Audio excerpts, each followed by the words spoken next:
Hollywood is a harsh place, and actors and actresses go under by the dozens or even hundreds of them. A lot of people know these actors, who seem to be on the radar and they're in different movies, and then they suddenly disappear. Somebody's been unsuccessful, the roles were not well chosen, and someone had a complicated character. Or someone just went bald. I would like to recall an actor who was popular in the 80s and 90s, but then rapidly went on to conquer the obscure film category. Billy Zane wanted to be a star in the 90s, but it didn't work out. He had starring roles in comic books, and even drowned on the Titanic. Billy's career started with the movie Back to the Future.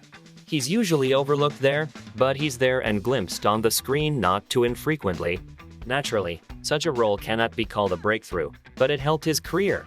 And here is a real breakthrough for him: the role in the movie Dead Calm. Nicole Kidman and Zane, after this movie, were noticed in Hollywood, and he began to get more solid roles. By the way, instead of Dead Calm, he might have gotten into Dirty Dancing. According to rumors, the producers liked him, but when he was asked to dance and show plastic, none of the producers did want to see him again. In the 90s, he was in the expensive movie Belle of Memphis.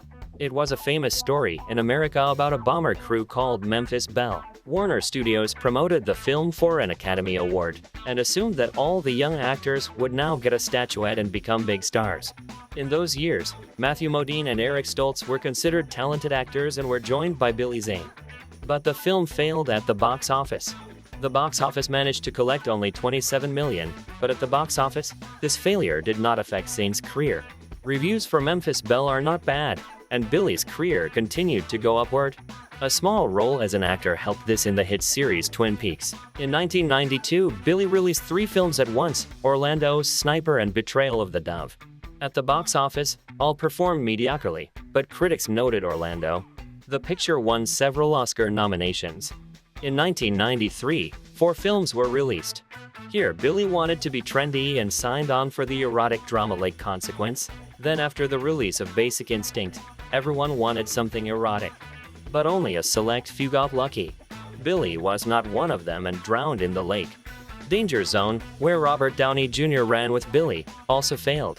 Robert says the only reason he got into this garbage was the $500,000 he was paid for 2 weeks of filming. The movie was supposed to be shown in theaters, but it didn't get there. The comedy Head Above Water with Cameron Diaz also went to video. In 1995, he signed on for the movie The Phantom, and almost immediately after that, he was approved for one of the roles in the film Titanic by James Cameron. But it was a movie with a budget of $45 million, and with inflation, it would have been a comic book movie with a budget of about $80 million. And it was officially stated that it was the first film of a trilogy. He realized that this movie could take him up a notch, and he reported that he spent a year preparing for it, turning down several offers. Billy had shrunk so much that the pumped-up suit he had prepared for the movie had to be replaced because he started to look too funny. They wanted to make the Phantom back in the late 80s on the back of the success of Batman. But due to budget problems, the film was delayed for a long time. But once it hit theaters, the Phantom failed without a chance. Perhaps it was a little unlucky. It came out on the same day as The Rock. And in second and third place were such hits as Mission Impossible and Twister. They also write off its deafening failure as a child's rating. At the worldwide box office, the film grossed only $23 million on a budget of $45 million. In 1997, Zane had the biggest role of his career. He co-starred opposite Kate Winslet and Leonardo DiCaprio in James Cameron's Titanic. Zane's role almost went to Cameron regular, Michael Biehn. But then Cameron remembered seeing Zane in purple spandex in The Phantom and he was cast. So obviously, Titanic was a huge hit with critics and audiences. Looking back on its success, it's easy to forget that the movie was seen as a huge gamble. As is common for Cameron, he went over budget making Titanic. The release date got pushed from summer back to the holiday season, which is rarely a good sign. It was the most expensive movie ever made at the time, and it was about a tragedy. It was over 3 hours long and everyone knew how it ended before it even opened.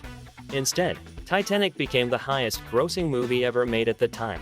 Reviews were mostly positive, and the movie cleaned up at awards season, winning Best Picture and Best Director at the Golden Globes and the Oscars. More than that, it became a cultural phenomenon. Part of the reason for the movie's unprecedented success was that young girls fell in love with the tragic romance and saw the movie over and over again. On the flip side, all those little girls who probably would have thought Zane was dreamy if they had seen him in any other role grew up hating him.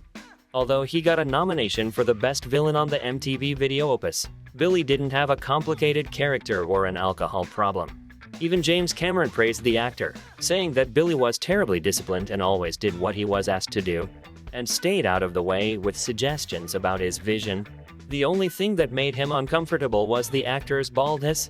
He went bald very early. At the time of filming, Billy was 35, and he already had to wear a wig. So even though Titanic was easily the biggest movie Zane ever appeared in, it didn't do that much for his career.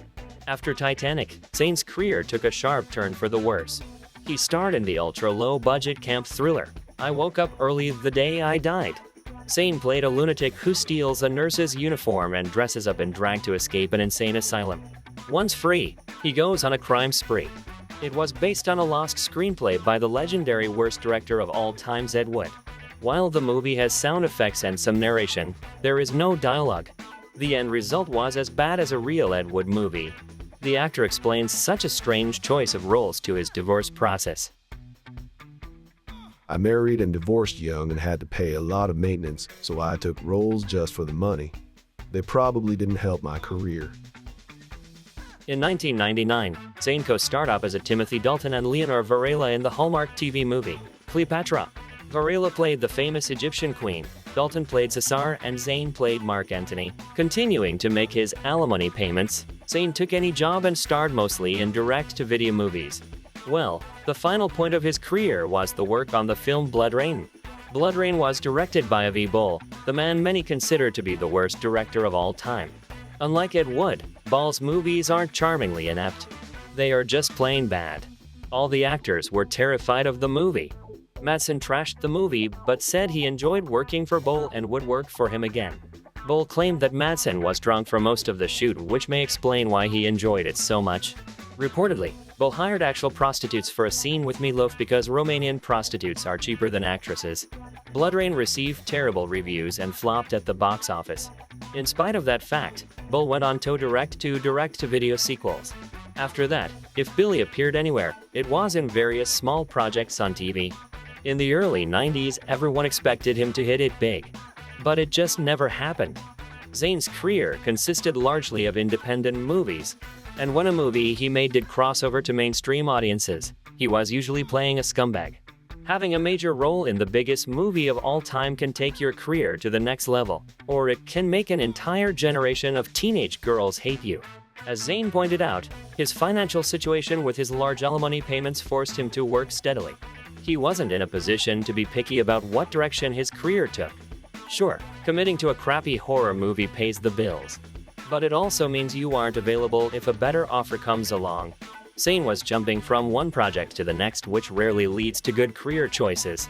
Nowadays, Zane tries to keep up with his more experienced B-movie colleagues, like Michael Madsen and Eric Roberts, and works on the principle that quantity is better than quality.